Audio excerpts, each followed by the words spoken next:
सरायकेला खरसावां जिले के राजनगर प्रखंड अंतर्गत हैंसल गांव में एक गरीब परिवार की 20 वर्षीय महिला जिंदगी और मौत के बीच संघर्ष कर रही है। महिला पिछले करीब 3 महीनों से गंभीर बीमारी से पीड़ित है और बेहतर इलाज के अभाव में उसकी हालत लगातार बिगड़ती जा रही है। सबसे दर्दनाक बात यह है कि महिला का एक 2 साल का मासूम बेटा है जो हर दिन अपनी मां को दर्द में तड़पता देख रहा है। परिवार की आर्थिक स्थिति बेहद कमजोर बताई जा रही है। महिला के पिता मजदूरी कर किसी तरह घर चलाते हैं और पिछले 3 महीनों से अपनी बेटी के इलाज के लिए अस्पतालों के चक्कर काट रहे हैं। जहां भी उम्मीद दिखाई दी वहां पहुंचे, लेकिन पैसों की कमी ने हर बार उन्हें बेबस कर दिया। डॉक्टरों ने बेहतर इलाज और बड़े अस्पताल में भर्ती कराने की सलाह दी है, लेकिन गरीब पिता के लिए ये संभव नहीं हो पा रहा है। परिजनों का कहना है कि इलाज में उनकी जमा पूंजी भी खत्म हो चुकी है और अब घर चलाना तक मुश्किल हो गया है। इसके बावजूद पिता अपनी बेटी को बचाने की उम्मीद नहीं छोड़ रहे हैं।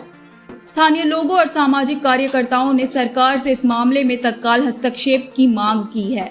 लोगों का कहना है कि अगर समय रहते महिला को बेहतर इलाज नहीं मिला तो एक मासूम बच्चे के सिर से मां का साया उठ सकता है। झारखंड सरकार और स्वास्थ्य मंत्री से अपील की जा रही है कि इस गरीब परिवार की स्थिति पर मानवीय आधार पर संज्ञान लेते हुए समुचित इलाज की व्यवस्था कराई जाए। लोगों का कहना है कि आयुष्मान योजना या विशेष मेडिकल सहायता के माध्यम से मदद मिल जाए तो एक परिवार टूटने से बच सकता है। ये सिर्फ एक महिला की बीमारी की कहानी नहीं, बल्कि गरीबी और स्वास्थ्य व्यवस्था के बीच जूझते एक परिवार की दर्दनाक हकीकत है। आगे इस खबर को विस्तार से जानने के लिए चलिए जुड़ते हैं हमारे संवाददाता रविकांत गोप से। काफ़ी दुख होता है ये जानकर कि जब कोई गरीब घर में कोई बीमार पड़ता है और बीमारी का इलाज कराने के लिए उसके पास पैसे तक नहीं रहते हैं तो काफ़ी दिक्कत होता है, खासकर गंभीर बीमारी। ऐसा ही एक मामला है सरायकेला जिले के राजनगर प्रखंड अंतर्गत हैंसल गांव की, जहां एक 20 वर्षीय महिला जिसका नाम है लक्ष्मी गोप, वो पिछले 3 महीने से खटिया में पड़ी हुई है और उसके पिताजी यानी उनके जो ये मायके है और उसके पिताजी उसके इलाज के लिए दर बदर भटक रहे हैं। विभिन्न अस्पतालों में जा रहे हैं, सरकारी अस्पतालों में जा रहे हैं, प्राइवेट अस्पतालों में जा रहे हैं, यहाँ तक कि उनके पिताजी मजदूरी कर जितना भी जो होता है घर भी चलाते हैं और साथ साथ अपनी बच्ची का इलाज भी करा रहे हैं। लेकिन अब स्थिति ये बन गई है कि लगातार 3 महीने से इलाज करवा कर इधर उधर भटक कर उनके हाथ खाली हो गया और अब उनकी बेटी की तबीयत यानी लक्ष्मी गोप की तबीयत बिल्कुल ही बहुत ज़्यादा ख़राब हो गई है। अब वो बेड से उठ भी नहीं पा रही है, यहाँ तक कि चल फिर नहीं पा रही है, बोल भी नहीं पा रही है। वो ऐसा हालत हो गया कि उसे देख कर माता पिता दिन भर रोते रहते हैं।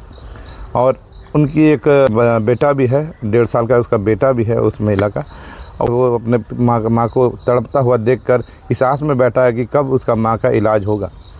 अब सवाल ये उठता है कि ऐसे स्थिति में जब सरकार के द्वारा गंभीर बीमारी योजना का भी लाभ सरकार के द्वारा दिया जा रहा है तो ऐसे परिवारों को इसका लाभ मिलना चाहिए, लेकिन अभी तक कोई लाभ नहीं मिला है। यहाँ तक कि जैसे बताया गया कि इनको अब ये स्थिति बन गई है कि ये यहाँ से जमशेदपुर भी इसको ले जाना इनके हाथ में नहीं है, इतना पैसा नहीं है कि जमशेदपुर भी ये लेके जा सके। उम्मीद कर रहे हैं कि सरकार और प्रशासन इनको देखकर अगर सरकार का दिल अगर पसीजे तो जल्द से जल्द इसके इलाज की कुछ उचित व्यवस्था की जाए ताकि ये महिला जल्द से जल्द ठीक हो पाए और ये घर फिर से हंसता खुलता दिख पाए। कैमरामैन चिंटू के साथ रविकांत गोप, कोल्हान समाचार लाइव, राजनगर। 3 महीने से हम बहुत परेशान है बच्चे की वजह से। कहीं भी ले जा रहे हैं, कोई बीमारी का कुछ पता नहीं चल रहा है। मैंने बात है, देखिए मेरा एक ही लड़की, अब इसके लिए बहुत परेशान। इसका छोटा बच्चा भी एक है, इसका ससुराल वाला लोग कुछ खर्चा वर्चा के लिए साथ नहीं दे रहा है। हम अकेले कितना झेलेंगे। सरकार से मेरा यही मदद है कि कुछ करके मेरे बच्चा को सही कर दीजिए, जैसे भी करके कहीं से भी कुछ भी कीजिए, मेरा बच्चा ठीक करके दीजिए प्रभु। कहाँ दिखाएं इसको दिखाएं, MJ में दिखाएं, सदर में दिखाएं, बाहर में लाइफलाइन में भी दिखाएं, बिष्टुपुर में भी दिखाएं, हर जगह दिखाएं, हर जगह दिखाएं। जहाँ बोले वहाँ आदमी, जहाँ बोला हम वहाँ दिखाएं। लेकिन फिर भी मेरा बच्चा कुछ बीमारी का मेरे को पता नहीं चल रहा है।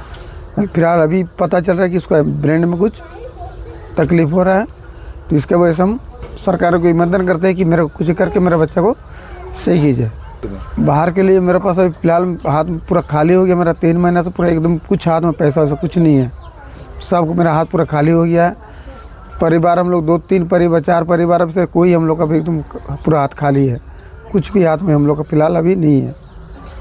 सरकार से ये एक तो निवेदन करते हैं कि कुछ करके मेरे बच्चा के इलाज के लिए कहीं भी कुछ हेल्प कीजिए। क्या नाम है आपका? नरेश गोप, बेटी का नाम है लक्ष्मी गोप। हुआर आज हो गल पूरा 1 मास हो गल मुँह कान पूरा बंद रात सा नहीं उठा बसा किछु नहीं शशारात तो आई 3 मासेर আছে তো এখন এই ফিলহাল এখন বেশি খারাপ হইলো 1 মাস হয়ে গেল ছাতু সাঁকড়া দিলে এখন কাহি ইলাজ করাবার ज़्यादा এখন তো আমরা বলতেছিলি যে জনঠিন ভালো হবে কঠিনকে ঢুকুলি যাব তো এখন আমাদের হাতে বাতে পয়সা করি তো কিছু নাই কেউ কি নাম তোমার? আমার নাম মমতা গো।